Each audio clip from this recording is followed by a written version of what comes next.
everyone, today I'll be teaching you how to make these truffle lobster mac and cheese balls and mac and cheese sticks. They're crunchy on the outside and creamy and delicious on the inside.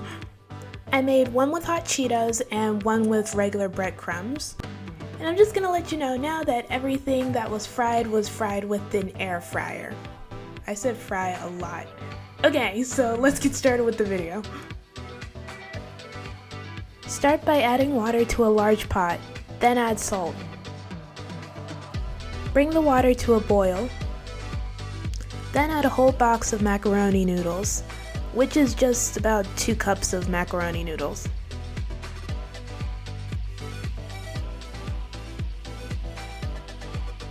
Let that boil for around 10 minutes, or as long as the box says.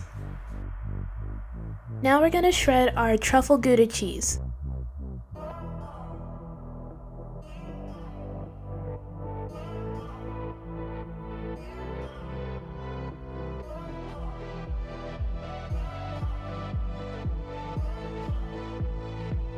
Take about a half a cup of the truffle gouda cheese and then set it to the side. In a large pot, melt 6 tablespoons of butter. Then add 1/2 cup of flour.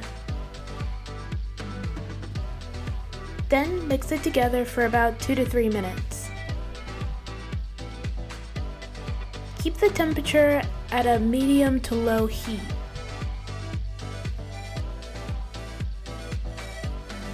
Add 1 quart of milk, or 4 cups. Alright, so this is the part where I screwed up. You're supposed to warm up the milk before you add it in, but I totally forgot. So now I had added cold milk to the bechamel sauce, and I was like, crap, now I messed it up and I have to redo it. And I was like, you know what, okay, it might be fine.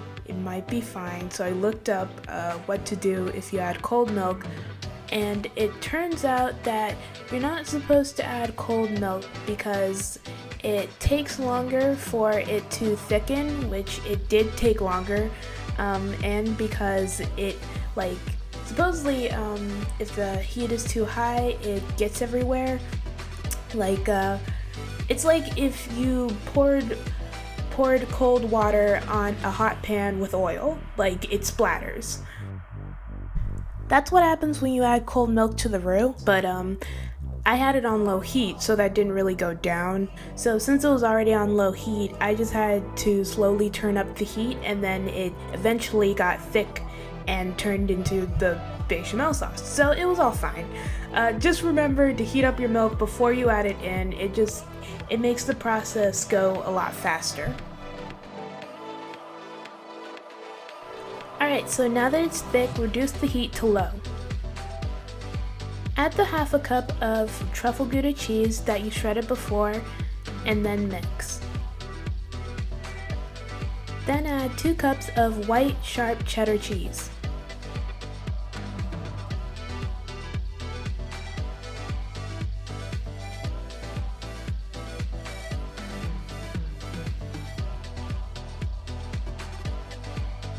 After that, add 2 cups of sharp cheddar cheese.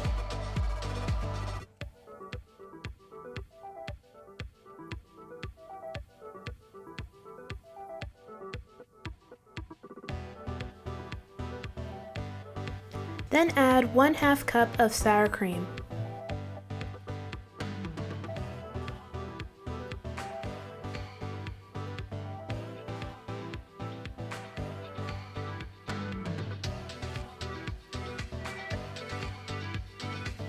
Then add a 1/2 cup of heavy whipping cream.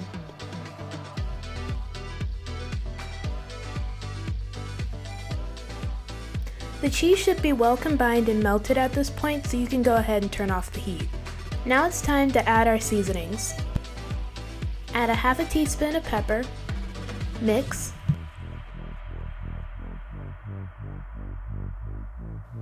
a 1/2 teaspoon of salt, then mix, a 1/2 teaspoon of garlic powder, a 1/2 teaspoon of onion powder, a half a teaspoon of Creole seasoning because it tastes great in everything, and finally a half a teaspoon of nutmeg.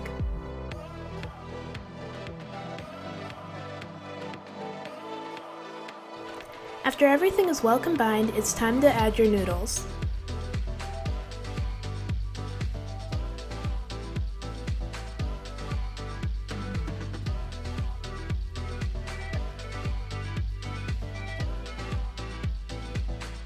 When the noodles are well combined into the cheese sauce, set it to the side.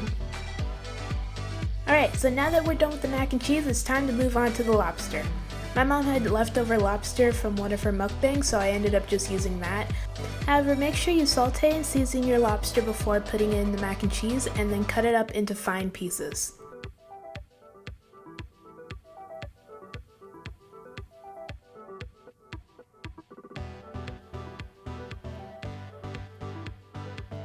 When you're finished, pour the lobster into the mac and cheese. Then mix it until well combined.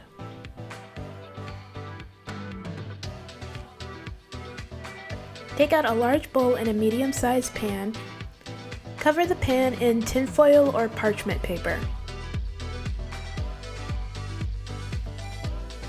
Fill the pan halfway with mac and cheese.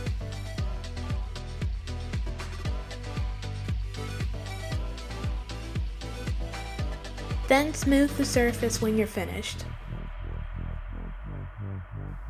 Pour the rest of the mac and cheese into the large bowl.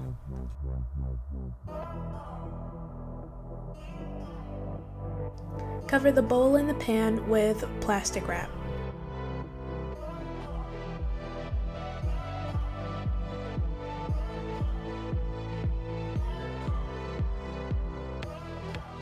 Then put inside the fridge to chill for about 30 minutes to an hour. I actually ate a baked potato and cleaned the kitchen while I was chilling in the fridge, so I suggest eating a snack or something. Take your large bowl of mac and cheese out of the fridge and then start rolling balls of mac and cheese. Keep doing this until you run out of mac and cheese.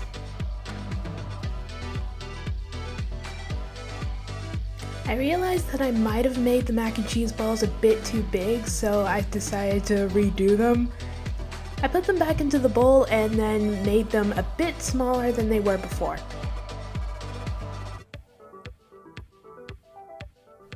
When I was finished, I placed them in the freezer. Remove the pan of mac and cheese from the fridge and uncover it. Then remove the tinfoil from the pan. Cut the mac and cheese into rectangles. So basically I just cut a bunch of vertical lines in the mac and cheese and then one horizontal line down the middle. Okay, so then I removed the mac and cheese sticks. Then I removed the sticks from the tinfoil and then placed them on a pan.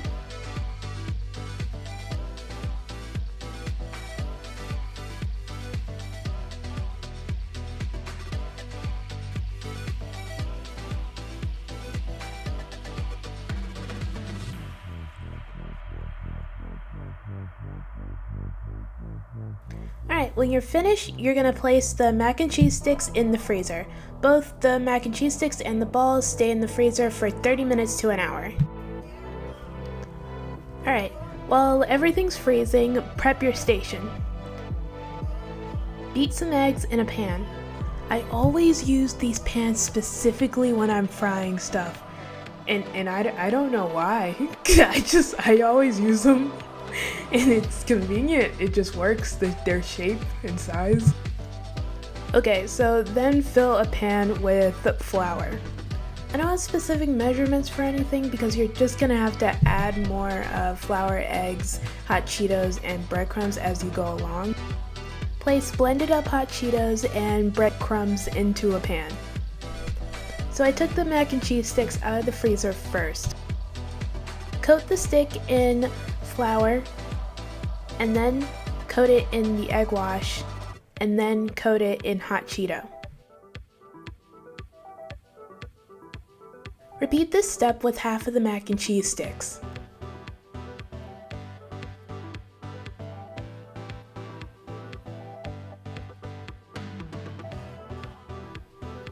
Then switch the hot Cheetos with breadcrumbs. Coat the other half of mac and cheese sticks with the breadcrumbs. After a test run, I realized that with one layer, it's going to most likely explode and the cheese is going to ooze out. So I decided to double coat the mac and cheese sticks and the mac and cheese balls.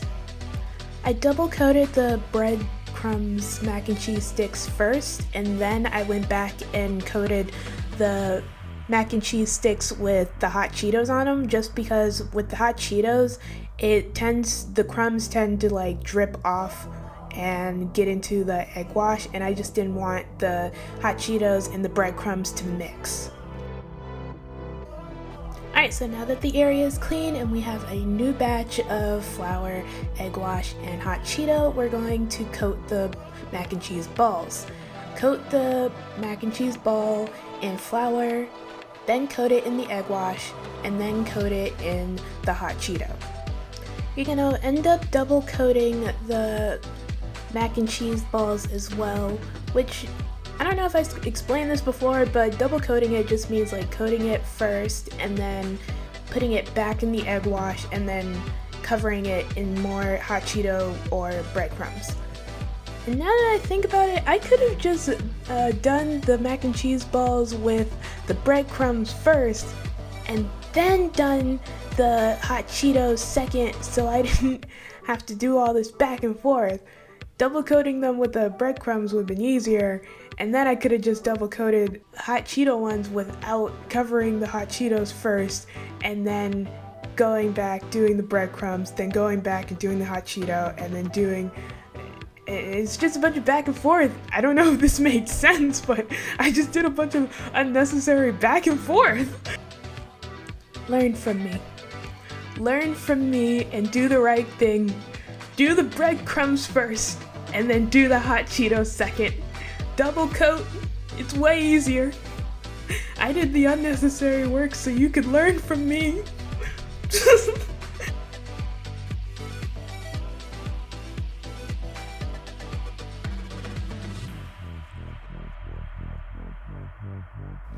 Alright, and as always, I will be using my beautiful handy dandy air fryer, the Kasori air fryer, that I made a video about. And we will be putting the mac and cheese balls inside the air fryer to cook. Give me a second, I'm still putting them in. I'm going to speed this up now.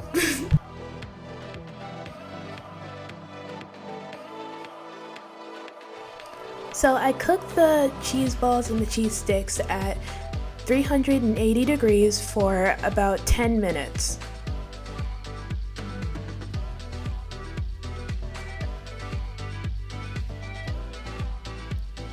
And voila! It's all done! Yay!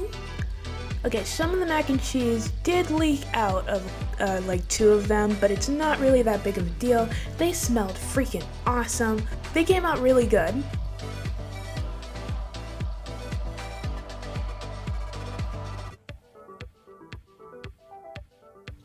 Alright, check this out. So it's crunchy on the outside, but creamy and delicious and cheesy on the inside. I think I did a really good job. Alright, let's check the ones made from breadcrumbs. And... delicious. Absolutely lovely. Alright, now we're just gonna cook the cheese sticks.